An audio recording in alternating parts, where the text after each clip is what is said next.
hard to imagine that the deflation of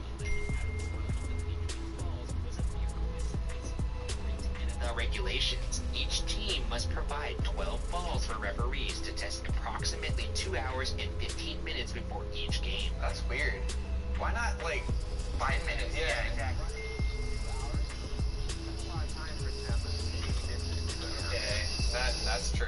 The home team must provide the pump, and in the case of outdoor games, they must also bring 12 more backup balls. The visiting team may also provide 12 backup balls. The NFL rulebook states that the balls must be inflated between 12.5 and 13.5 pounds.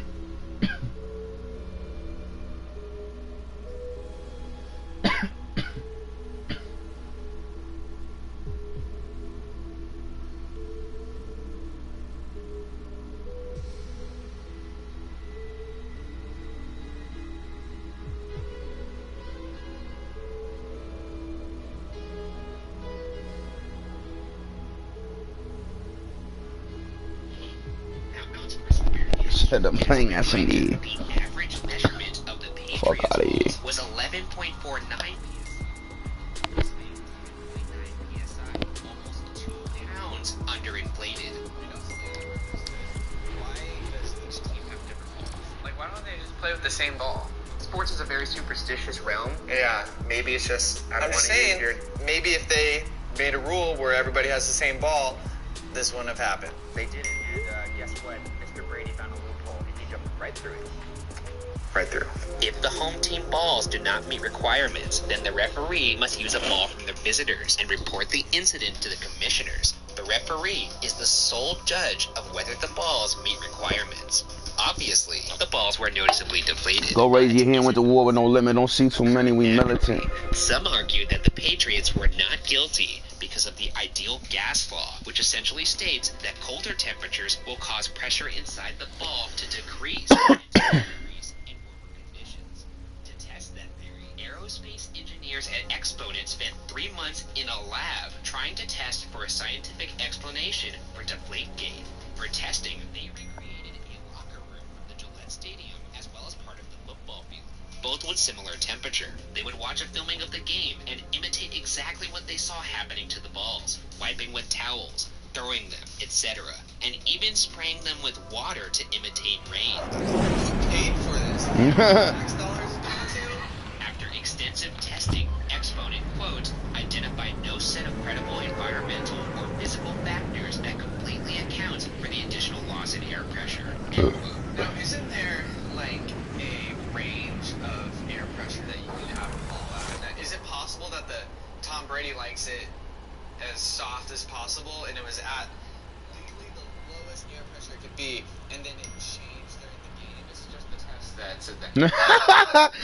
Yo, this nigga TJ, bro. Bugging. It's not a which Critics of Exponent Yo. hired by companies in duress that are typically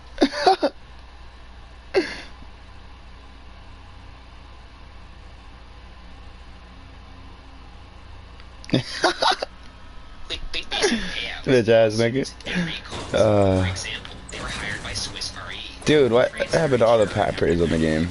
By NASA. Don't see him no more. And by BP after the Deepwater Horizon explosion. Some accuse the company of selling out scientific affirmation. What does this stuff do? Hey, we want to punish Tom Brady. Can you find us just anything? Why would they do that? I'll tell Why you is this dude on Tom Brady's fucking dick? The commissioner of the NFL, who is also corrupt. He is corrupt. This exact time, something that you have failed to mention was all of the Ray Rice stuff that happened. What happened with Roger Goodell was he suspended Ray Rice for 2 games beginning of the season, and then the footage got leaked. At that time, Roger Goodell was on the hot seat. What's the perfect distraction? NFL golden boy Tom Brady is a cheater. And that's exactly what he did. That was an Olympic level stretch. That's exactly what happened. It was a witch hunt. They were trying to find anything to distract from the fact that Roger Goodell sucks. Parts of the Exponent lab results were utilized in the investigation by Ted Wells. Yeah, they do have that hired by moment. the NFL to serve as an There's someone in here? investigator. On May 6, 2015, almost 4 months after the start of the investigation, Yeah, there Wells is. would What the share his fuck? investigation results in a statement referred to as the Wells Report. In it, Dude, Wells stop states trying so it is, hard. quote, more likely than not, end quote, that the Patriots did knowingly tamper with the footballs, and that Tom Brady was likely aware of the situation. I don't care. Why is my Reddit like that? I doubt Tom Brady knows just from the feeling is like, oh, this is 10 foot inside. If I spent my entire life holding a football, if someone gave me an underinflated football, I'd be like, throw that thing in the oven, it's not done yet. I get that. Now, is it possible if an equipment guy goes, hey, Tom Brady, I got the ball just the way you'd like it, and he touches it, and he goes, this is a little softer than normal, and you ask the ball boy, hey, is this up to standard? And he goes, yes, Tom Brady. He'll go, all right. Your first thought's not gonna go, oh, he's cheating, we have an advantage. Evidence to back up his statement included text messages between John Jastrzemski, an equipment assistant, and Jim McNally, a locker room manager, which suggested Tom Brady's involvement. During the investigation, Brady suspiciously denied lead investigator Wells access to emails, phone records, and text messages. However, through access to Jastrzemski's records, Wells was able to deduce that contact between him and Brady increased after suspicions of tampering went public. They had not spoken for 6 months, and then, over a period of 3 days, spoke 6 times over the phone. In the report, it is stated that Patriots personnel were unaware of the arrangement. Guilty.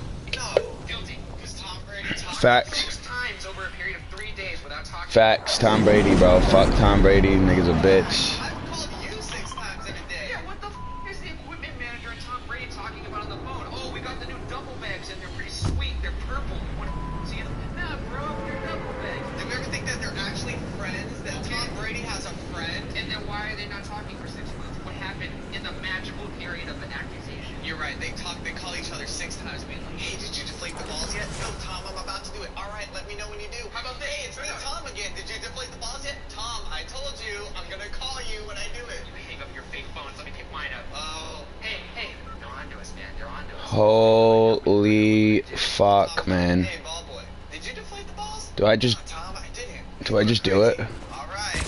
I do. Ball boy, it's me, Tom again. Please don't.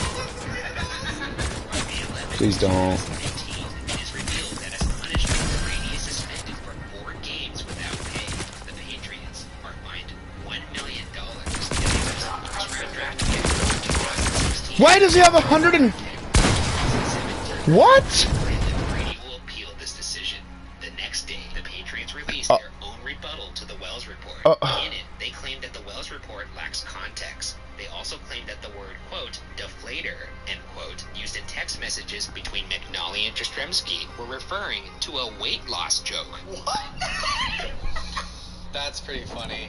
That is a use as their argument. The Patriots stated, quote, there is no Look at this kid, evidence catty that Tom corner. Brady preferred footballs that were lower than 12.5 psi. No evidence anyone... What the fuck? All the extensive evidence which contradicts how the texts are interpreted by the investigators is simply dismissed as not plausible. Inconsistencies in logic and evidence are ignored, end quote.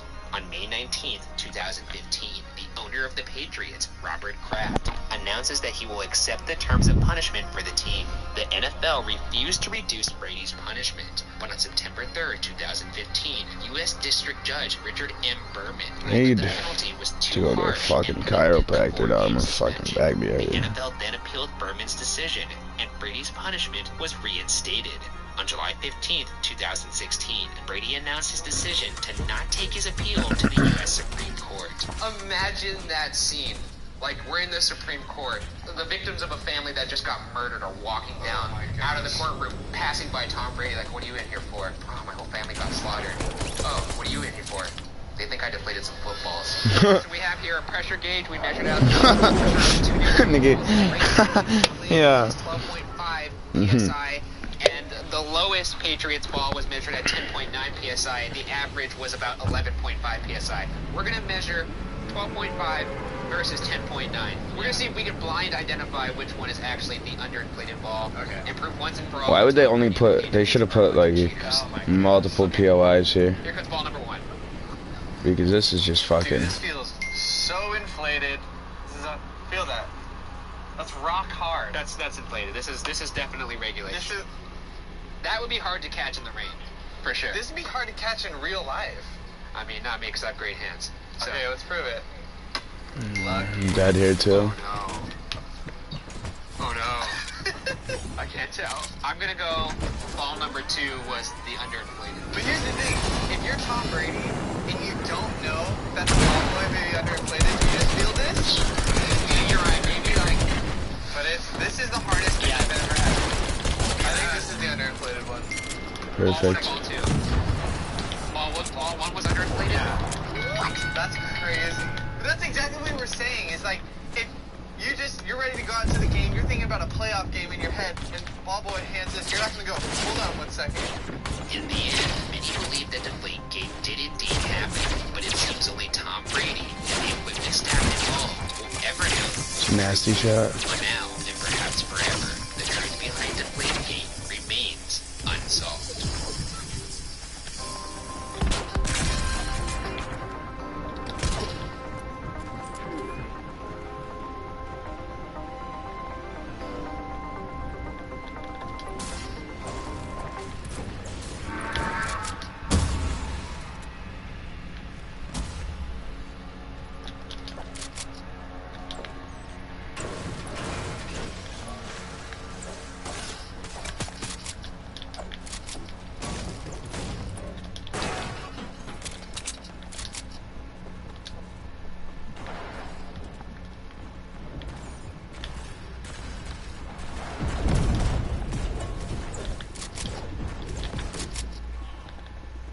Is there a random cone there?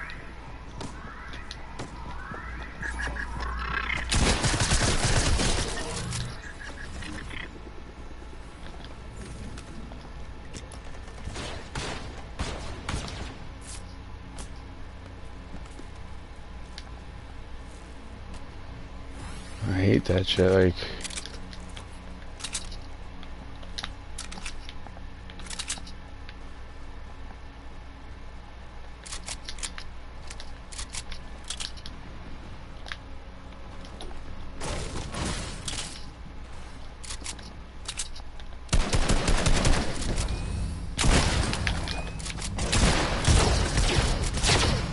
What the fuck is happening? I don't know about this, man. I don't know about that. That is fucking crazy. I don't know what the fuck's happening there. Just little fucking energy shit going off. That shit's fucking gay, dude.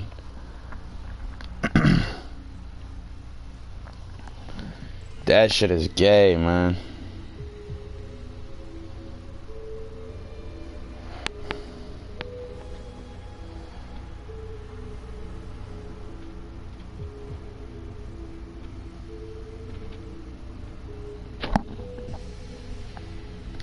Alright. If they don't have that shit in Arena, I'm just gonna have to sit here and play Arena. And fucking play sweaty fucking nerds. That's why this game sucks, dude.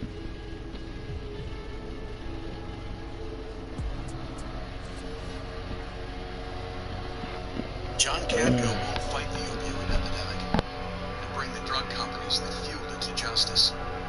His campaign accepted over $160,000 from the drug industry because he's Pharma's golden boy, not ours. Isn't that something? The way we interrupted their video? No, how your rates won't go up just because of this accident thanks to your Farmer's Policy perk, accident forgiveness. Alright, buddy, so go ahead and tell the people your name and where you're from. OG Shadow. I'm from Sinaloa, but I'm also from California, from Oakland, so I guess both places. And well, for the people that don't know, Sinaloa is in Mexico, correct? Yes, sir, it is. Just That's right, my friend. And look, ladies and gentlemen, I've been following this channel for a while, actually. And, man, you got a wealth of knowledge. You got a wealth of knowledge. A lot about a lot. You know what I mean? And it's interesting. It's very interesting, and a lot of people enjoy, especially...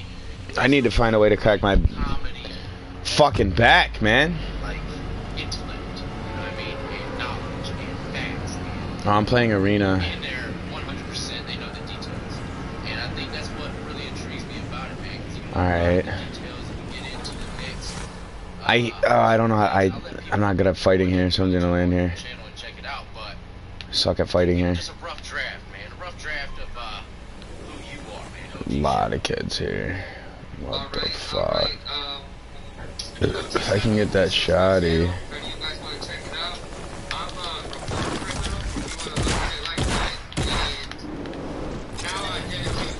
Oh my god!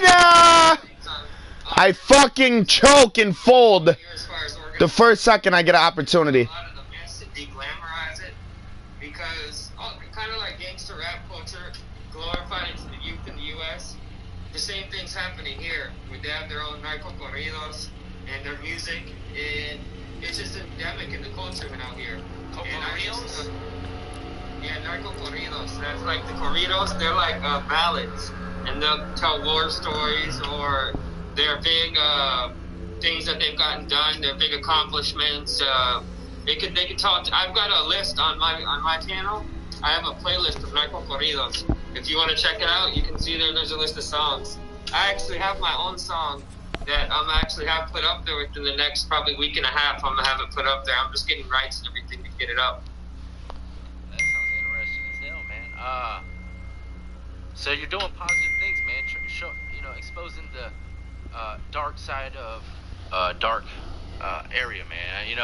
I was a little standoffish about having you on at first because, a lot of that knowledge, man, it's some scary knowledge, my friend, It is. And, I just don't like to really dive into that sector too much, man. But you have been locked up. You have seen some dark things, man. And I can only imagine what kind of stories you might have. But first, let's go ahead. And I love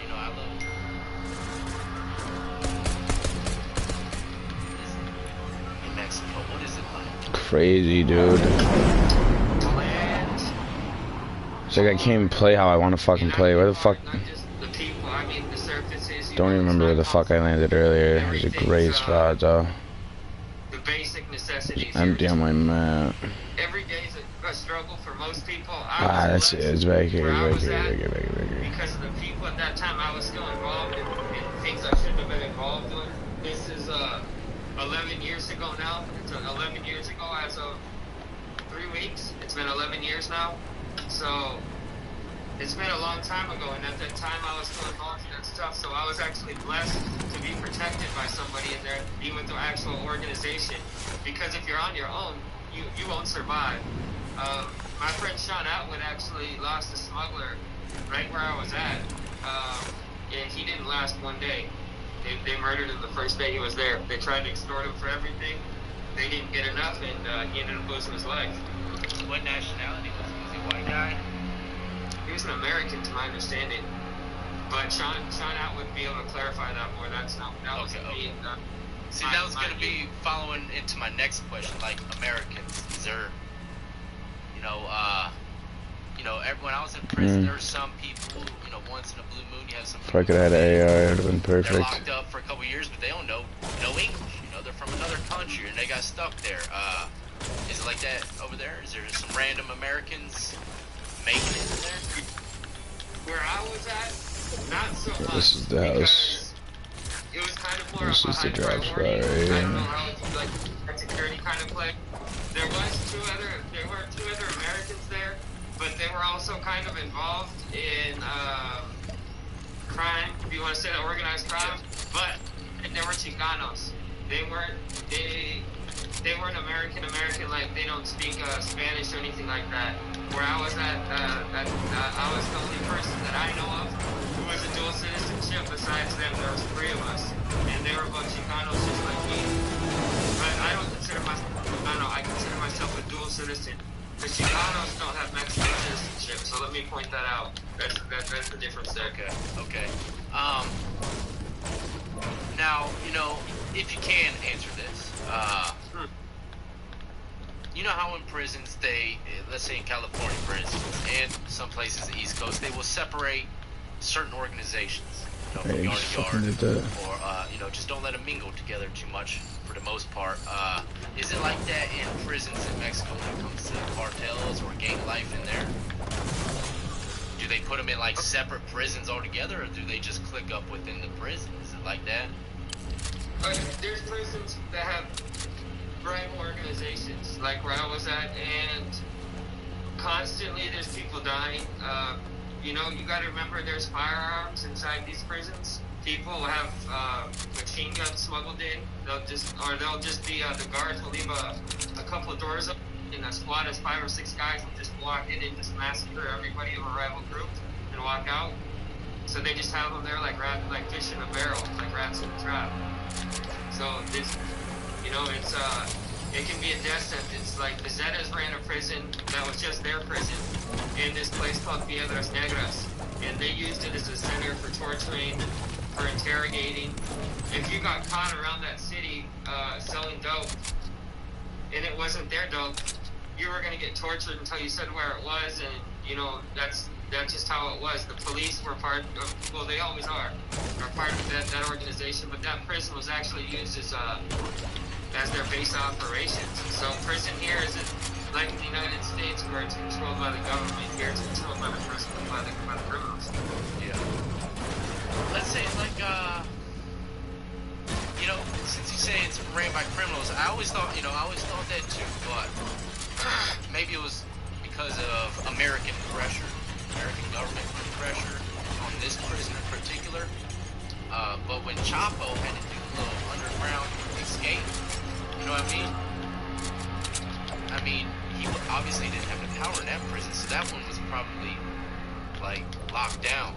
You think? Was that probably one of those prisons that isn't dirty, isn't ran by anyone else? It's like they're all dirty. They're all dirty. Yeah. He could have done that tunnel or done any of that without it being dirty. You know, he just couldn't lock out the front door because that would have hurt the director of the prison. Yeah. So they had to look somewhat that it happened, but there's no way the sophistication system of the tunnel and everything, and they actually bought a property next door, and everyone was really well paid off. I think something like 43 people ended up losing their job over bribes connected to that scandal, actually. So everybody was connected from top to bottom. Yeah. I got so many different questions I can ask you, man. They're just ping-ponging around in my head.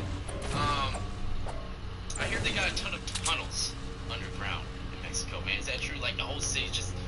In some cities, there's just tunnels all underground, man, and it can collapse at any time. Is that true? You know, Mexico City's built on top of other cities, but as far as tunnels like that, there are extensive tunnel systems, but like what you're saying, that they could collapse at any moment, not that I'm aware of. This guy doesn't know how to play, man. That are like man-made like that can collapse, probably the ones that go along the border. Yeah. The quick ones, right? The quick ones, huh? Yeah. Yo, I could actually... Oh my god.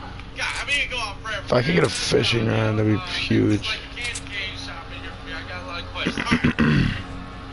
The movie, let's put some stuff into perspective. The nigga came down here too, bro. Who's playing, bro? Movies that they watch, Whoa. how realistic is it? Bro, he's right here. Have you ever seen the No troll. I don't even know if this is how you pronounce it. Sicario? Have you ever seen that movie? What? As far as realistic, I told you don't know how to play, dude. but that movie likes to kind of glamorize the American. We could tell if someone knows how to play Control they have. I'd say the American based on their loop path. here as much control as they are is portrayed in that movie. I think at best. I was like, And they actively dude. I knew I fucking saw someone there. Fuck yeah, dude. So overall, Free frag. it's actually pretty good. Is that something Free top that's 25. a regular thing? You know, like some kids grow up. Might get champs today. They wanna Might get grind. go Depends on how pissed I get. Rip blood. If I don't get into late game here, I'll be pissed as fuck. Kids grow up out there and say, hey, I wanna be a damn hitman. Of course, but I do what I do. I wanna fish that. Because Oh my god, a blue chest. Give me a spaz. Give me a spaz. No, I'm sorry. $6, maybe $7 a week, and they're just on the payroll to do whatever unlimited for that week. Don't think they get paid for everything they do. I'm gonna fish. They get lots of money. I'm gonna They're just fish. on I'm gonna the fish. payroll every week, you know, for There's a pro fishing rod. $600. I'm just giving you an estimate. anywhere between $500 to $1,000 a week. But let's say $600 a week, and they're just on unlimited anything. You know, there's really there's no time for sleeping. There's no time for anything. They're on call 24/7 basically. And whoever is in violation of that mafia's codes or whatever's going on, they have to go handle it. No questions asked. Nothing glamorous about it. They're basically slaves of the gun. Yeah. That's wild as hell, man. I bet a lot of them probably think they get a little bit of respect off of it, too. What do you think? Oh, that is 100%. That's true. That's all a man really needs sometimes, right? That respect, huh? What other name give me is the worst fucking, Some guys are addicted to money. Some guys the are worst addicted fish. to making people fear and get respect, man. So I can understand that, how that can be very glamorous to people. I mean, that kind of lifestyle was kind of glamorous to me growing up at first, but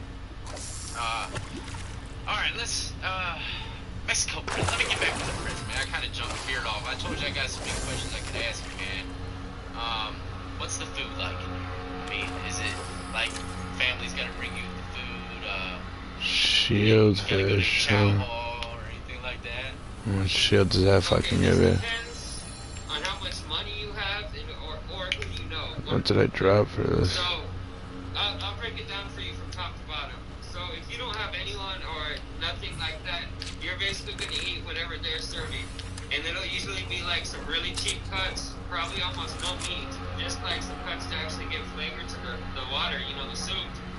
And it's basically just filler, man. Sometimes you'll get rice and beans, and it's never enough to keep you full. But I was fortunate enough, that's not how I got to prison.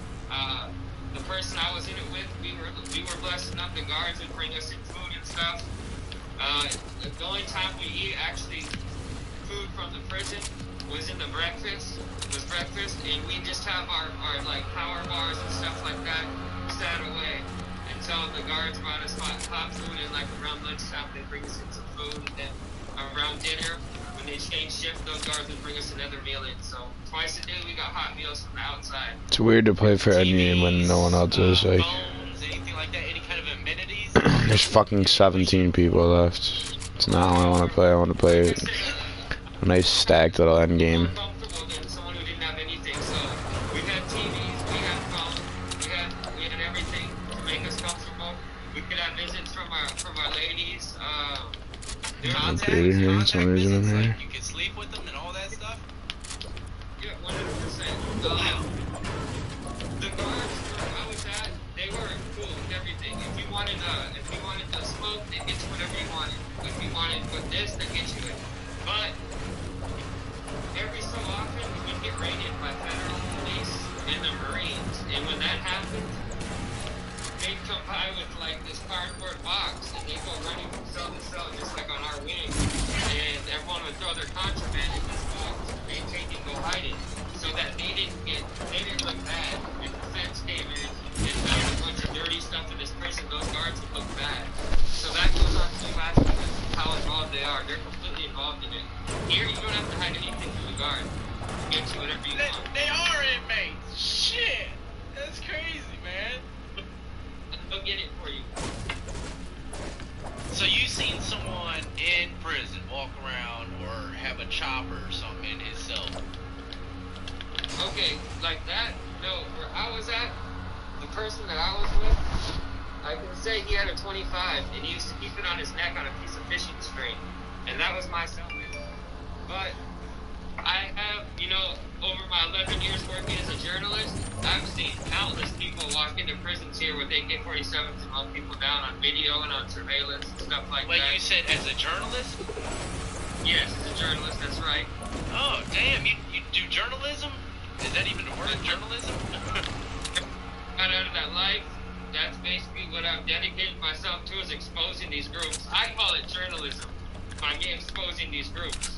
So I used to actually actively report on the conflicts on foot. Like about 5-6 years ago was my first channel, and I reported on like really heavy combats in Aloha, and I used to walk-throughs and drive-throughs. But I actually got some threats, and I had to change some things up and had to stop that type of reporting. and bring in a more indoors approach because that was getting me into trouble. I'd always go ask for permission, but sometimes things change, and somebody might get pissed at something that was filmed 3 or 4 years ago.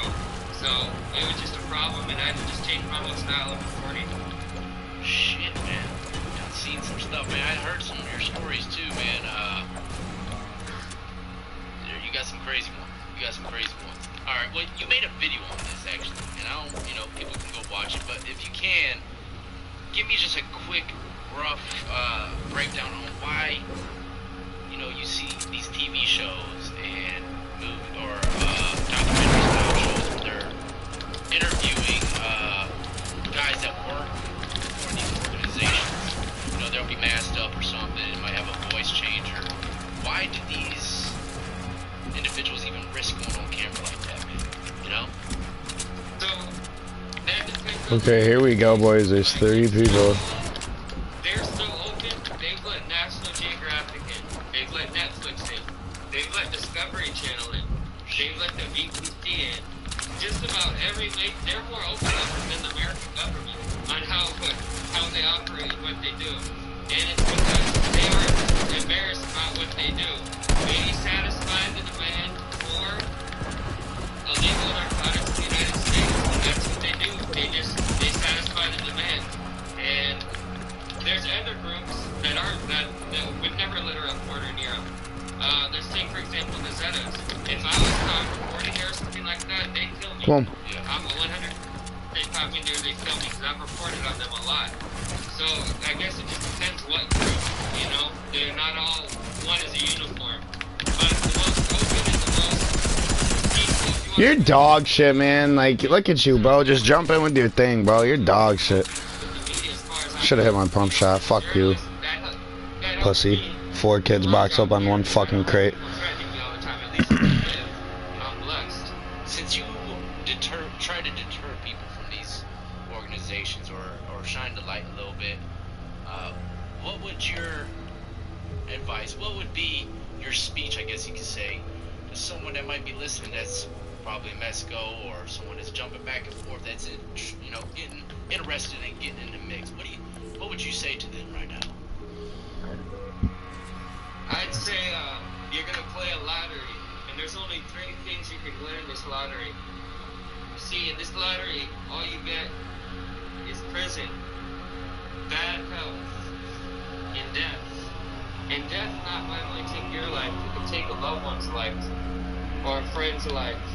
So when you want to roll those dice, remember that before you step up, because that's what you're gonna step up to. 100%.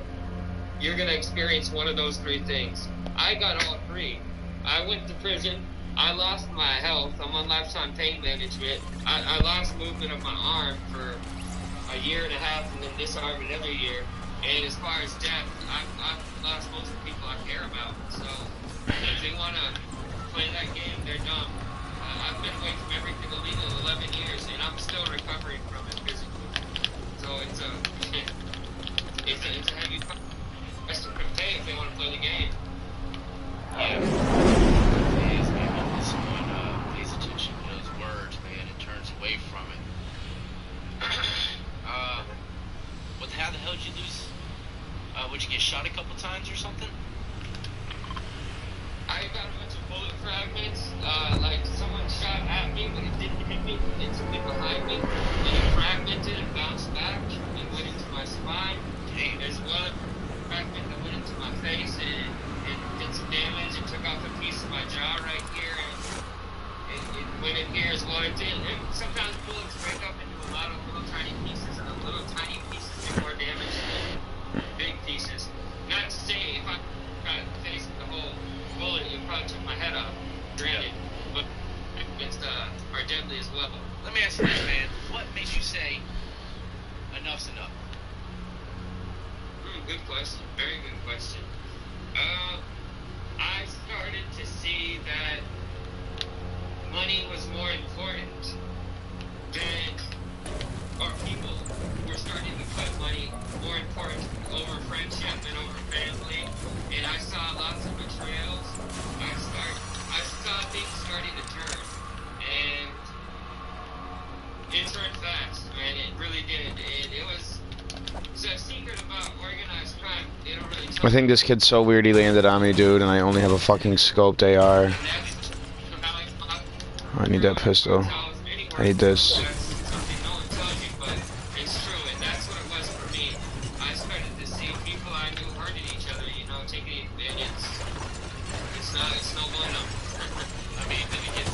Oh my god, I told you! I told you this fucking weird ass kid was gonna come push me. What a fucking faggot, bro. You're lucky I can't hear you, bro, and you're lucky I can't see you. Cause I would smack the shit out of you. Fuck this.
Yeah. They put me in the arena. I'm not Mexico. I'm over here in Virginia Beach. But still, speaking about these type of things, man, it can be very cautious to some, including myself, man. I mean, do you ever... Should I wear my box fights? Doing this type of journalism?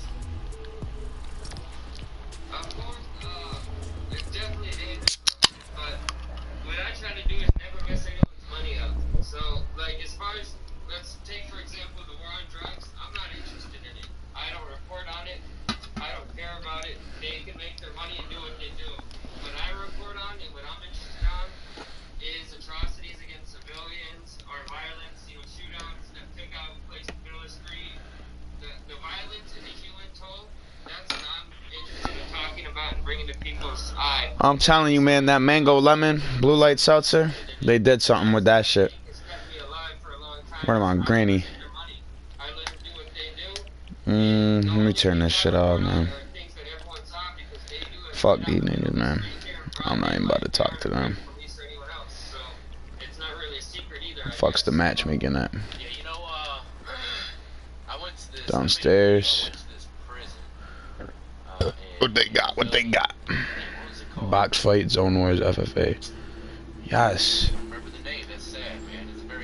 Wait, and one in the chamber. No, I didn't mean it. Wait. Damn, I can't believe I can't remember. Anyway, I spoke to the director of the place, and he's like you are with your information. He's like that with U.S. prisons, you know what I mean? And he knew his stuff. And I asked him, man, I said, what do you think's going wrong? What went wrong in the prison system, man? What's the problem? He says, Shit, it tastes so damn good, man. On drugs.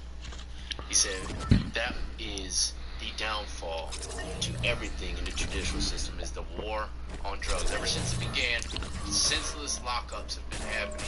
Look at our prisons. They are just slammed because of petty charges with drugs, you know, for years upon years, you know? And look at all the people employed by it. Let's take the police officers, prison, border patrol, lawyers, judges. There's so many people employed by this war on drugs that it's too big for them to actually ever admit that they can ever legalize it, because there's just too many jobs invested. You know, we're lucky they let cannabis out to a certain extent, and they're even fighting that tooth and nail. Yeah. And like you said, it's a huge loss of life, man. That's all it is. You're exactly right on that. 100%. It's crazy, man. And I was just shocked to hear that. Yeah, it's like war on drugs. That's exactly what he said to me, man. And he was professional the whole time, and that was when he stepped out of character for a bit. He meant it too. But it is what it is, man. You know, I just wanna. Do you think there's ever a way that America can stop the flow? Oh, motherfuck. What is this? Down south. Do you think that would ever happen? What the fuck? Alright, it's Zone Wars. Where there's a will, there's a way, huh? What type of Zone Wars shit is this, bro? I got a fucking bolt action. Why is that not resetting?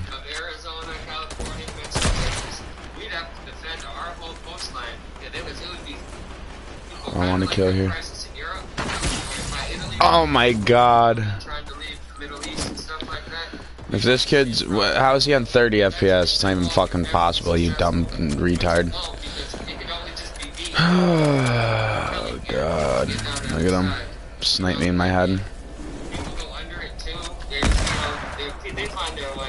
I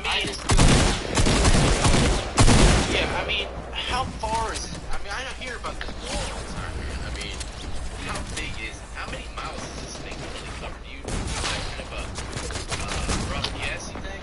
I was a lucky block, dude. Honestly, of how many miles that wall's gonna cover, honestly, I have no idea. I mean, are they still... This kid's mine, you suck. Ha ha ha ha. You suck. I'm gonna Snapchat this nigga TJ right now. Tree hugging bitch. Shit on that kid though. Hello?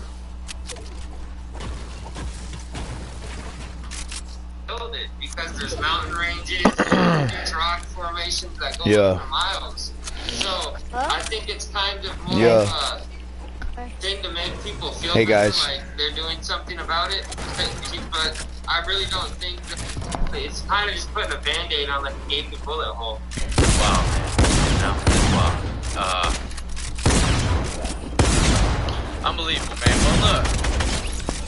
Tell the people where they can find you, man. And hopefully we can bring you on for part 2, man. Because I do got plenty more questions to ask you. And I'm looking forward to it, man. I appreciate you coming on the show, by the way. But tell the people where they can find you. Any kind of social media guy. I don't know if you got anything about YouTube, Brett. Just OG Shadow Official on YouTube. And if you are interested in turning away from a life of crime, or I want to talk to anyone about it or something like that, ogshadowofficial@gmail.com. I try to give outreach to as many people as I can. If it takes a long time for me to get back, it's not because I don't want to talk to you. It's because I get a lot of emails. It is what it is. Yeah, I was about to ask you, man. You're starting to see that now, ain't you, though? Constant flow of people. What the fuck is this? What the fuck is this? They get mad. What the fuck's going on? Bro, what? Come through, bitch. Dumbass boy.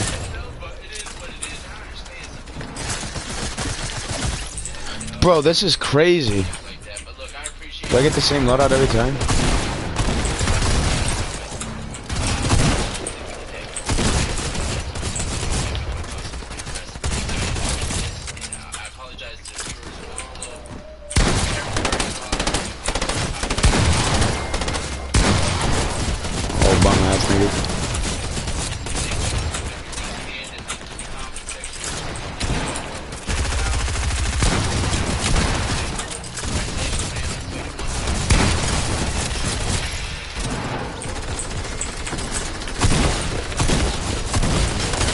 This is the craziest shit, brother.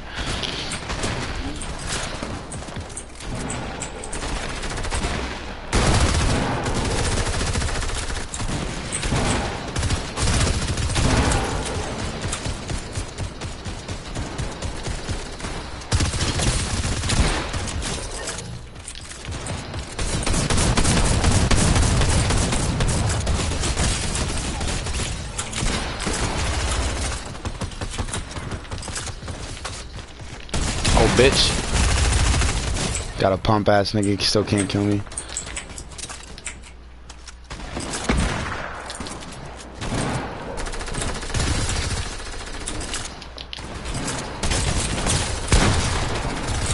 Oh my god. See, how do they get pumps, bro? I have a fucking...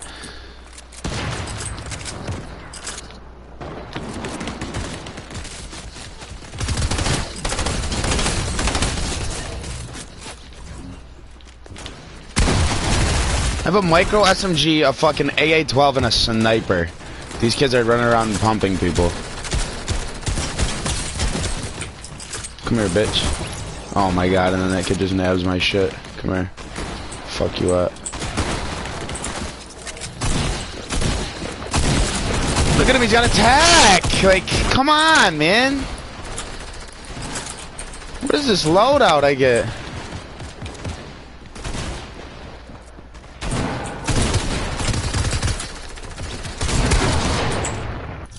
I never seen some punk ass shit like that, bro. These niggas get fucking pumps.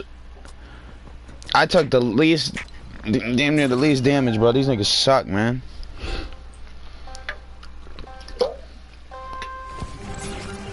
Can we get a fucking box fight? Like, damn, bro. I'm trying to really show these kids something. Box fight. Oh, do you choose? Do you choose?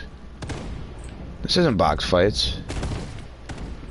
This is one shot. Here we go, man.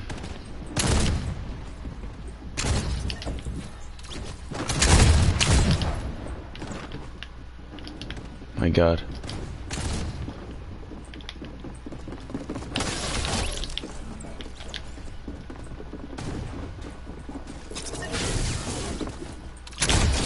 Bitch.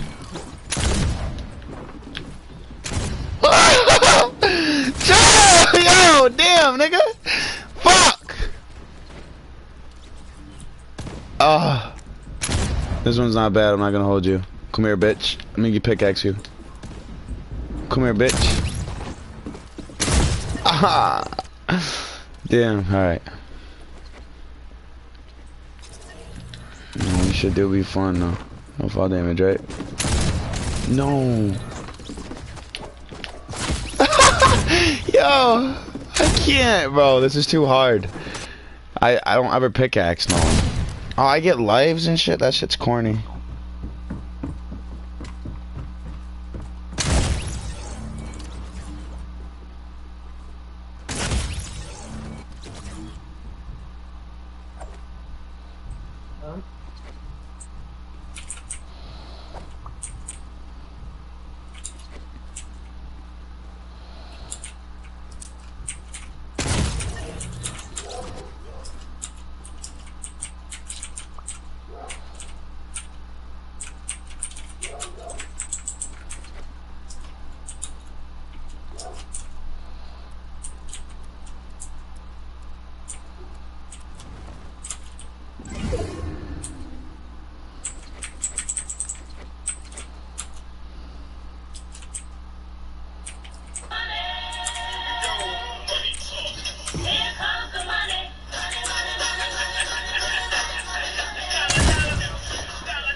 What? I'm on a mats already?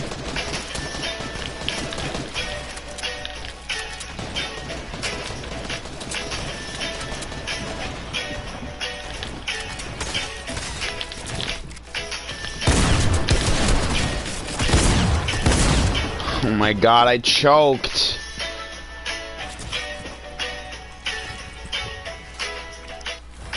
This is the worst day ever, dude.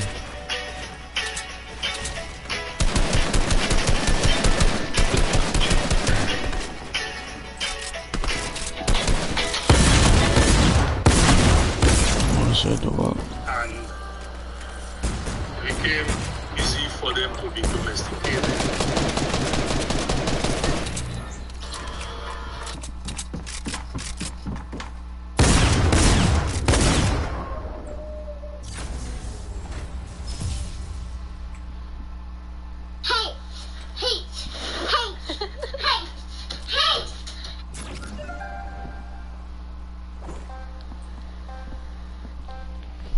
Damn, bro.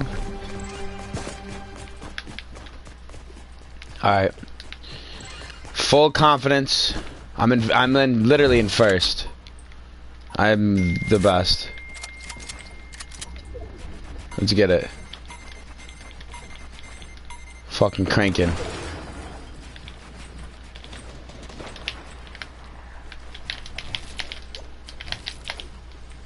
Oh no. Fucked everything up.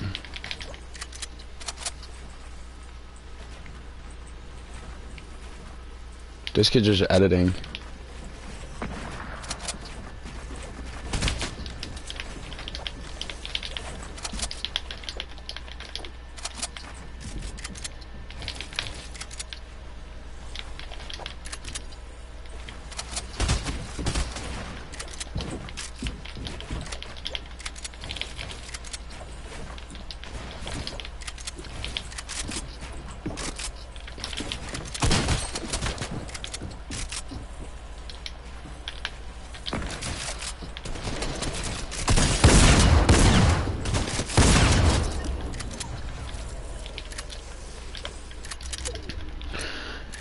Just get absolutely outplayed, man. Fucking take it to the fucking bank. White tack, pussy.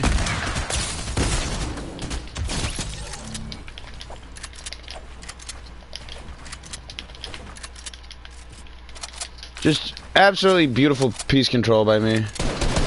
Whoa. What's this kid doing, man?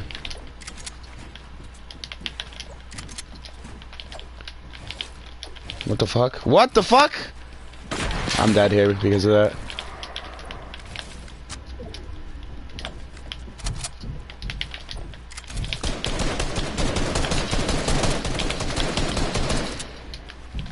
Trash. Trash can. Trash can. Can't beat me. Trash can. Cannot fucking beat me.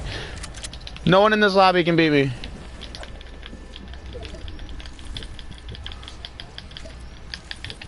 Absolute fucking trash can.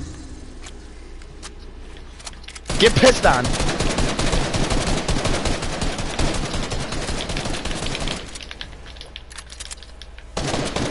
Come low ground, idiot. Come low ground, idiot.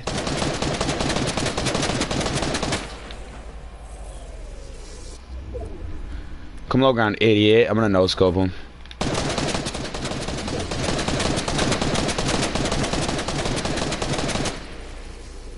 Bro, trust, I no scope this kid.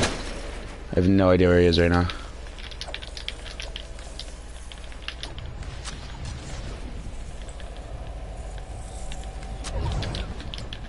I'm going for it. No, let me get the fucking... No.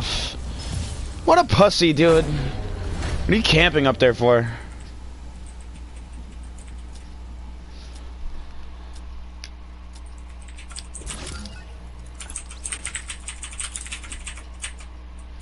I'm the better player.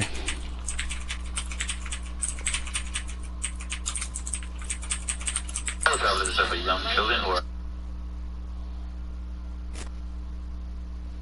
my name, so I know just how you feeling. See young people ever, that's the fucking way I'm feeling. Grinding for my daughter, trying to stack up to the ceiling. I'ma keep on grinding till I touch a couple million. All these haters mad, get the fuck up out your feeling. I'm like, dang, I get tired. Strapped up with that runner, I got my ties. You ain't saying no fucking thing.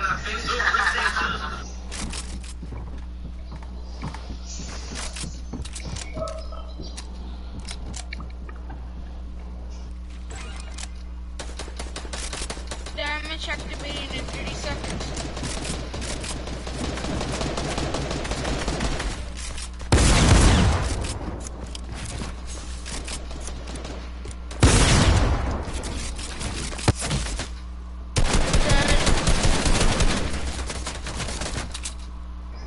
I need as many white heals as I can.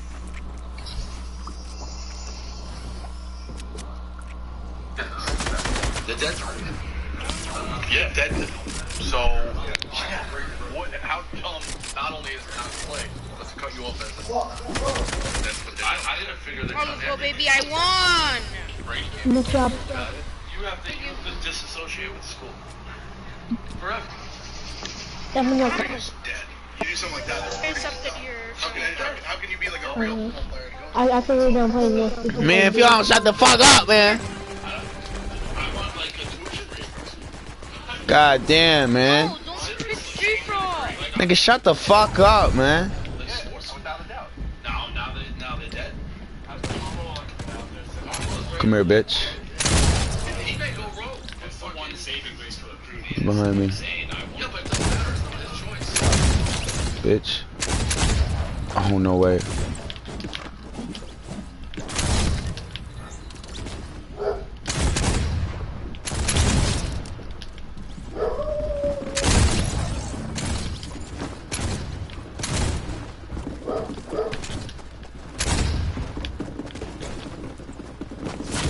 Yo, I'm mad scared. Not even gonna hold you. What's up?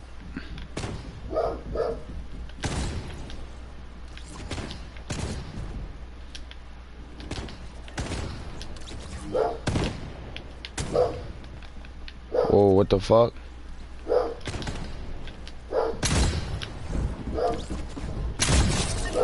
Bing! No, you faggot.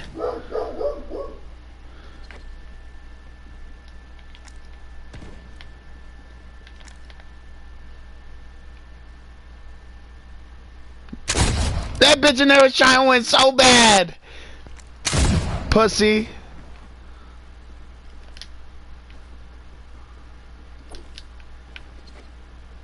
I'm pickaxing shit. Fuck you talking about?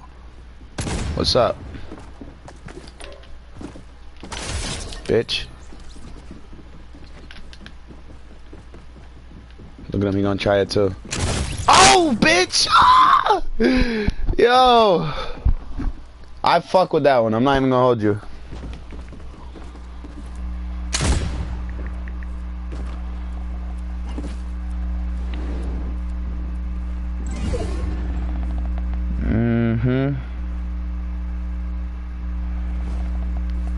What's up with the emails? Yo, bitch, on my day, see a female.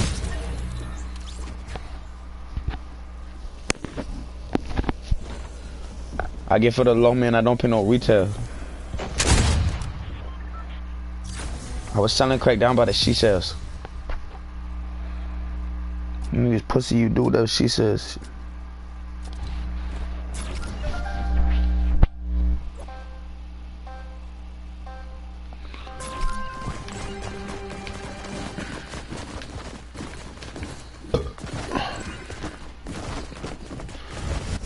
See, I'm almost positive it fucking. Ooh.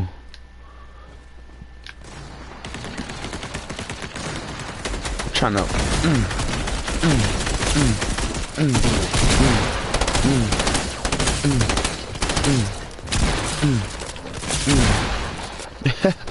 That shit is so weak. I forgot how weak this shit was.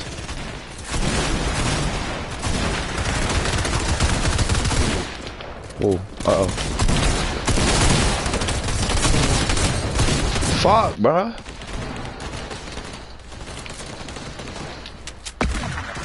Maybe chill.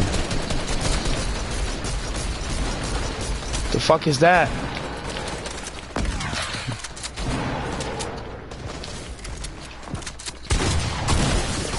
No, bro. Chill the fuck out. It's a heady. It's a crit heady.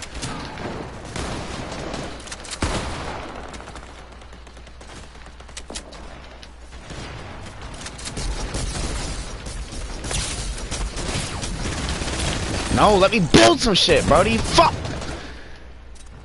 Who picks this gay shit, man?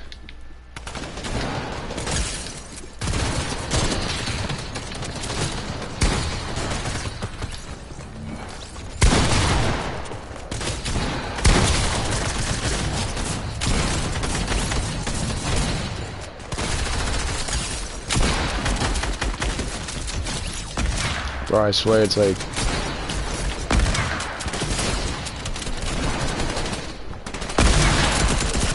What the fuck?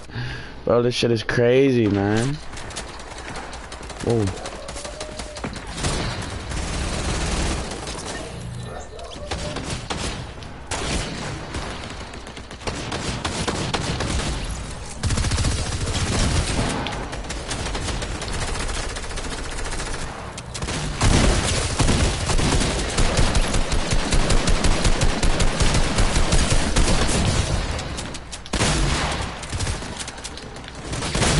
$77, it has to be max damage.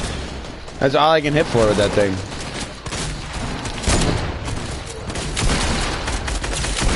Yeah, bro.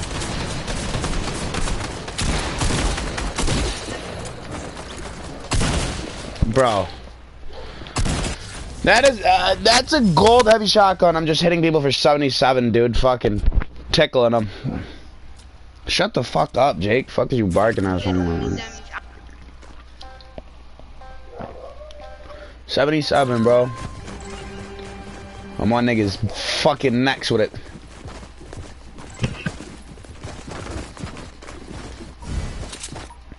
What's this? I'm about to shit on somebody.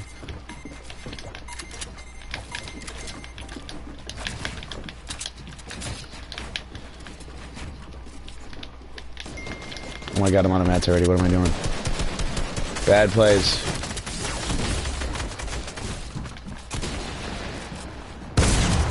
Holy fuck.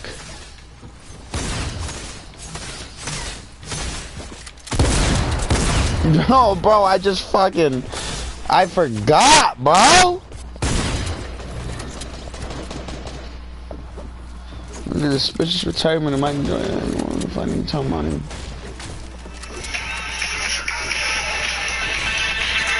Come on, be off this shit, man. This shit is whack little bitch.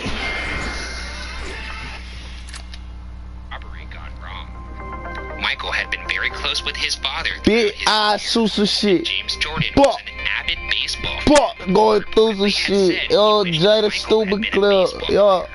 That makes sense to me. His dad was a baseball Yo, bitch say I got Always stupid wanted Jordan dick. to play baseball. His dad I passed said away. that a little bit You know what? stupid I need dick. to honor my dad. I think that is a huge factor in the whole reason why Jordan went on to play baseball. And I know I'm pushing the conspiracy here, but I gotta say, What the fuck? It'll work. What the fuck? You climb? No, wrong, brick. No, wrong, no thing. Just No. because you are the greatest basketball player. Like, people are already considering him one of the greats after his first 3 championships. in a weird way, though, it almost added to his legend. I could go big go down. Now the debate is, how many would he have won? When that bitch would go Another down. possibility was that Jordan simply wanted to try different things, perhaps bored by his steady dominance of basketball. Jordan said during his retirement press conference, quote, "I've always stressed to people that have known me and the media that has followed me that when I lose the sense of motivation and the sense of to prove something as Bro, I have like a loss of feeling in my hands and shit, movement out, full range of motion in my hand and this shit, boy. I'm punched on too much shit. My finger don't even go back like that, bro. I done punched too much shit. for some time. He was so dominant that he was able to say, I'm bored of this, I'm gonna move on to something else. And nobody was like, F you, Mike. Yeah. Well, once again, I still Fuck you, think fuck you, fuck you, fuck you. sigh of relief for all of the NBA with Jordan. Fuck you, fuck you, fuck you, fuck you, fuck you, fuck you. If we were Fuck you, fuck you. playing pickup and we had won 6 games in a row, and we went, you know what? Competition isn't good here. You all bore me. It's time to leave and do our better part. I think the players that you're playing pickup with, they're mad. I don't got nothing. Stay on the court. We want to play these guys. And I realized I just casually I got no made a feeling in my comparison between fucking- Zach Evans to Michael Jordan. My I one realized that. But one it was finger the and same, knuckle, bro. This shit is weird as a bitch. It'll also happen 4 to 5 more times this episode. Oh, I didn't even mean to jump out. Comparison to me. Easy. Fuck it. I've been called the Michael Jordan of things. If I was a foot taller, you'd read about me in the history books. That being said, some have theorized that Jordan's abrupt departure from basketball and his subsequent return so soon afterward was a cover-up to hide a gambling suspension, and that it Oh, was that's in the risky, best reals. interest of the NBA to keep this quiet, to maintain the image of the league and its Did I land here earlier and try to 50-50 some shit? conspiracy. Fuck it. Before we get into this, I gotta say I am as big a Jordan fan as most of you out there, but to establish this conspiracy, we do No way, no one need to did it. establish that he liked gambling. I may say some things that a lot of you out there don't want to hear. Yeah, just because he spends, $100,000 in a night just for no reason. I don't think he's a bad person. You know Yeah. what? It's monopoly money to him. I don't give a shit. He's an adult. Do what you want with it. Why It's you your taking money. a fucking Michael helicopter? Jordan was the NBA, right? Yeah. So I understand if you were going to suspend him, you would maybe want to keep it quiet. But there is so much trust in that, knowing that David Stern, the commissioner of the NBA at the time, being like, hey, here's our great idea, Mike. You're going to fake retirement and go play baseball, and we're going to just cover this whole thing up. But really, you're suspended. But just don't tell anyone. Keep it back in a year. Why would you suspend someone just because he gambles a lot? Well, it's good that you asked that because I'm about to get into just how possibly bad this is. And once again, Jordan stands. Stay out of my mentions. Stay out of my mentions at Zach Evans on Twitter. In May 1991, during the playoffs against Philadelphia, Give me that shit. a 2-day break in the series to go to Atlantic City, returning at 6:30 a.m. before attending a 10 a.m. team workout. 2 years later, in May 1993, Jordan once again took a detour to Atlantic City to gamble in the midst of the Eastern Conference Finals against the Knicks. He was reportedly gambling until around 2:30 a.m. on a Tuesday morning and returned to New York just 10 hours before a game that night. He later explained he made such trips when he was too wound up to sleep. This is just showing also how good Michael Jordan was. He would stay up till 5 in the morning in Atlantic City and just drop 40. I know. That's my thing. Like, it never really affected Jordan. It's almost like he was so bored that he felt the need to put challenges against himself. Yeah, that's crazy. That's one way to spin it. Another way Bro, to spin someone it is flew the helicopter in here on some shit? Although Jordan's penchant for What? gambling was already established, it was news of his association with a few specific men that brought his gambling into the media spotlight in the early 90s. In December 1991, it came out that Jordan regularly participated in high-stakes gambling with a man named James Slim anyone named like Slim, Slick, Or if you have a little in front of your head, the face is Little Jimmy. and if your name's Little Jimmy but you weigh 300 pounds, You don't want to mess with those guys. And Jordan messed with them. Jordan was missing. Bowler had twice been convicted for cocaine possession and was facing a third charge, which if guilty would saddle him with a life sentence. He was also charged with money laundering. When investigators seized Bowler's belongings, they found a $57,000 cashier's check made out to Bowler and signed by Michael Jordan. That's bad. Don't like that. Also, once again, not to keep looping back to this, a testament to how good he was at basketball. Yeah. He was so good that things like this were like, let him play. Jordan explained that the $57,000 What? was repayment for money Jordan had lost to Bowler betting on golf games, as well as money Jordan borrowed from Bowler to cover debts from poker and other gambling endeavors.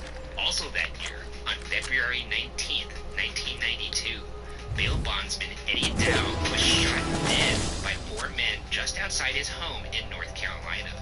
The men who killed Yes. Dow robbed him of the roughly $20,000 in cash he had in his briefcase. Bro, why is he doing this? The papers inside. Like, he just keeps shooting at me. Police I'm outta here, man. copies of Fuck 3 that. checks written by Michael Jordan, totaling $108,000, funds that were also related to gambling. No, Mike. Come on. How much were like NBA players getting paid back then? Because now they're signing $120 million contracts. $108,000 to Steph Curry might have been. In March 1992, the NBA launched an investigation into Jordan's gambling. While the league had no rules against gambling in general, and Jordan was not under investigation by law enforcement, they wanted to ensure Jordan had not been on professional basketball games, and that his associations would not bring disrepute to the league. Okay, say he was betting on basketball games. 90% of like crooked people in professional sports who would bet on it, they would bet on their team to lose and they would throw the game. Yeah, they would shave Jordan, points. where Jordan would do the opposite. He would bet on the Bulls to win and just go out and fall out. Yeah, he's like, bet on me, I'm dropping 50. Yeah. A 3-week investigation turned up no evidence of wrongdoing on Jordan's part, and was laid to rest with a promise from Jordan that he would no longer associate himself with high-stakes gamblers. Okay, There you go. He didn't do anything wrong. He's clean. He's like, hey, I have some shady friends. I feel like that's everybody. Then, on June 3rd, 1993, Richard Esquinas, a former general manager of the San Diego Sports Arena, alleged that he and Jordan had gambled on golf games for years, and that Jordan had racked up a debt of $1.25 million, which according to Esquinas was negotiated down. For over 75 years, people have saved money with... The fuck is that? Sorry, from the top. For over 75 years, keep it together. Not seeing it. What are you doing there? Something Geico, saving people money for over 75 years. to $300,000. In an interview with Connie, Jordan denied Esquinas' figure of $1.2 million and claimed he only ever owed Dude. him $300,000. If Michael Jordan owes you 1.2 mil, you're not going to negotiate it down. Oh to my 300,000. God. Almost $1 million less. $900,000 less. Yeah. What the fuck? This guy's just shooting in the air, I think. Golf. The NBA launched a second investigation He shortly was. after Esquinas made news with his allegations. But just a week and a half The after fuck was that? Jordan's October 6th retirement, NBA Commissioner that for? David Stern announced that the investigation was concluded and Jordan was cleared, which some point to as evidence of the conspiracy theory. You get that, right? He says he's going to retire, and then suddenly Stern comes out and goes, he's clear, the investigation proved nothing. Could be coincidence. Oh man, slippery Stern. Let me just say, he did great things for the NBA. Jordan's wording during his retirement announcement has been examined as possible evidence that Jordan made a secret deal with David Stern. In the conference, Jordan said, quote, 5 years down the line, if that urge comes back, if the Bulls have me, if David Stern lets me back in the league, I may come back. End quote. The key part being, if David Stern lets me back into the league. If Stern lets me back in, what do you mean Yeah, why? What is Jordan? Imagine even like say the Bulls before Michael Jordan got there, how much they were worth, and then after the 3 championships, how much they were worth. Yeah, I get the point you're making. You're saying, like, if he's essentially saved the league, why is Stern then nickel and diming him over this f***ing, like, gambling thing? When in reality, he could just keep raking in the cash. And if Stern's real interest is saving the league, why not just let him play? But if he did say suspend Jordan, right, gave him a secret suspension, you let Jordan leave for a year, come back, all of a sudden those gambling problems magically disappear. Time heals everything. You could walk up to Michael Jordan right now and say, I'll bet you $1,000 that I can teach you from here to that door. Do you think you could? I think I can. I think I can. Let's make it happen. I think I can too. Yeah, MJ. I'm calling you out, Mike. That being said, Stern insisted there was no connection between this investigation and Jordan's retirement, stating, quote, as far as the NBA is concerned, Michael Jordan did nothing wrong, and I resent any implications to the contrary. Here's the real conspiracy, and it's the movie Space Jam. Okay. Someone pitched him the idea, the script for Space Jam, and it was a little soft. Why would I do this? It's just, I'm gonna go save the Looney Tunes. They go, here it is. You retire from the NBA, go play baseball. We write this into the script. It was all a marketing ploy for the movie Space Jam. Because the Space Jam movie does not work without him retiring and coming back. I think it's incredibly stupid. Tell me it's not crazy. Oh, it's crazy. I'm just saying, you saying that there's some weird secret suspension. You know, is why not? Weird is crazier than me saying that it was all marketing for a movie that was a smash hit. I don't think that gets talked about more. Like, Michael Jordan just opened up his entire life. Him retiring, the whole reason why he comes back for a movie with Looney Tunes. Over the course of his storied career, Michael Jordan has managed to astound the public at every turn, inspiring legions of fans, including myself. The question of why perhaps the greatest basketball player of all time left the sport only adds to the legend. And will remain I didn't know where he went, man. I wasn't about to deal with it. Fucking shit on some kids. Do I go shit on that kid in there? If he has all that shit, then no.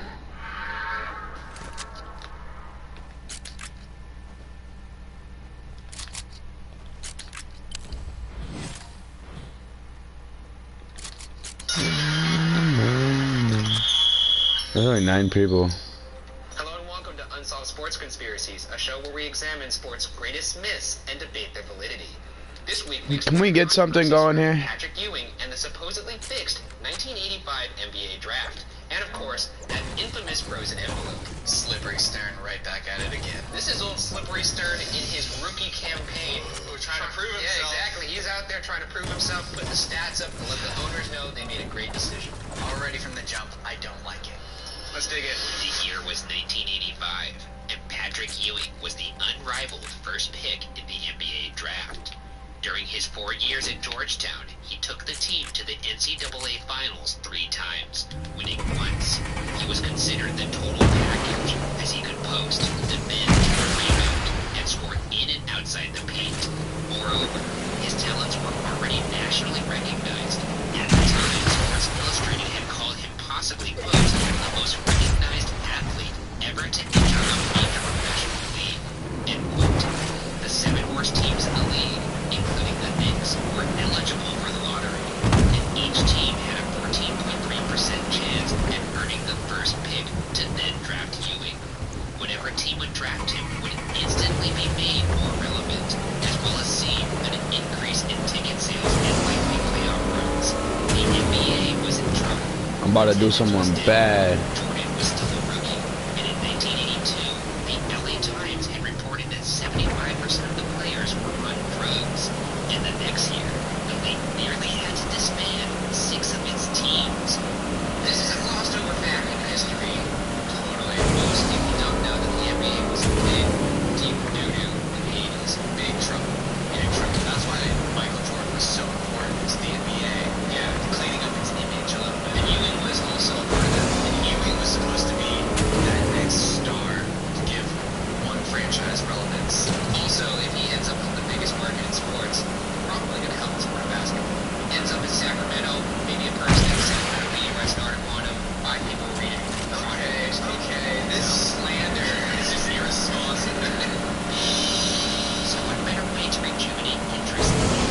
Dude, where the fuck are you boys? League's biggest sport markets.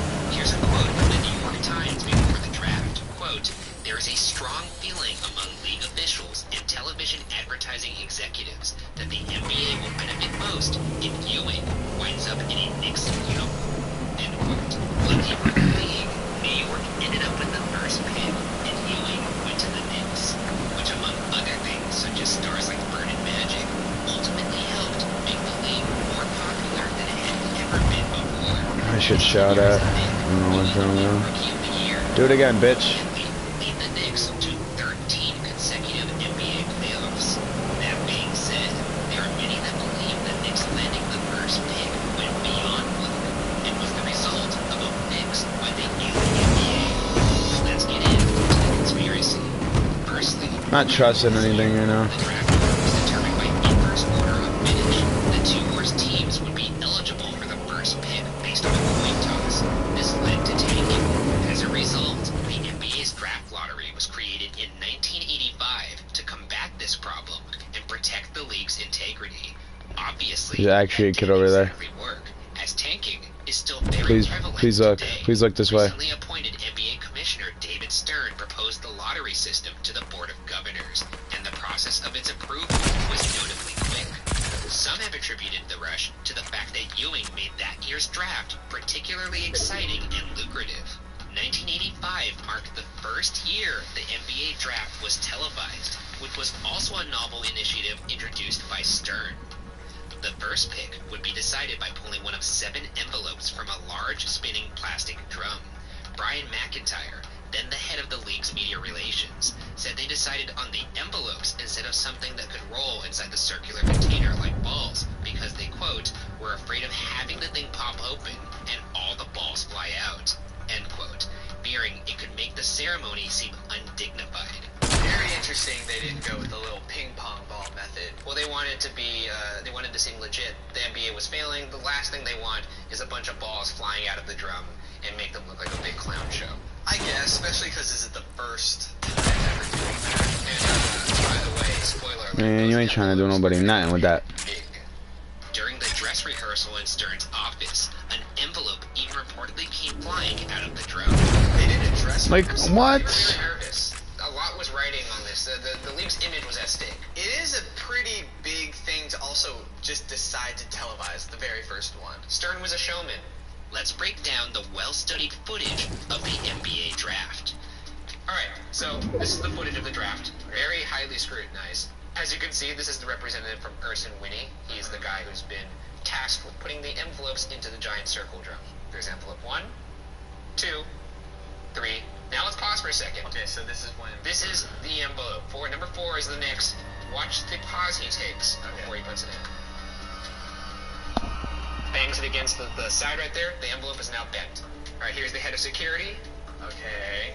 Give it a little spin. Stern looking on, thinking, how am I gonna... Okay, now couldn't an envelope get bent in this process? Maybe. You know? The fact that it was the fourth one that we saw bang. Oh, he wasn't trying to do no one nothing, man.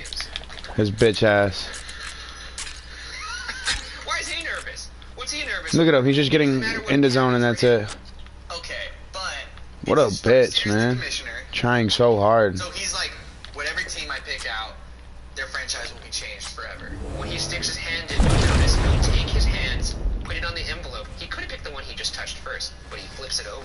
And then he's on the bottom of the pile. Some suggest this flip of the envelopes was Stern searching for the bent envelope. As history would show, the envelope Stern chose belonged to the Knicks. Yes. However, the most infamous alleged method of the fix doesn't surround the bent envelope, but rather a frozen Whoa, whoa, whoa, whoa, whoa. surface that claimed the envelope had been placed in a freezer, making it markedly colder and easier for Stern to pick out. Somewhat problematically, science tells us that solid materials like paper do not actually change much with temperature. Unlike many substances, paper does not become more brittle with the cold. No, you fucking faggot, bro. In the freezer, Oh, I hate niggas, bro, because I have to fight that kid, and then I get him one shot, and then some little bitch-ass nigga kills him, bro. Fuck you, bro. You ain't did shit for nothing that game. Some even suspect dry ice may have been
You just can't win, bro. Was 1,000,000% convinced. You can't win no shit like that with motherfuckers. It's all arranged. I didn't believe him at the time. End quote. This guy's from the Hawks saying that it's just a little snitch. Bitch assing on the Hawks. Exactly. He's just jealous. How? Ever the pragmatic businessman said of the rumors, quote, if people want to Fuck it, bro.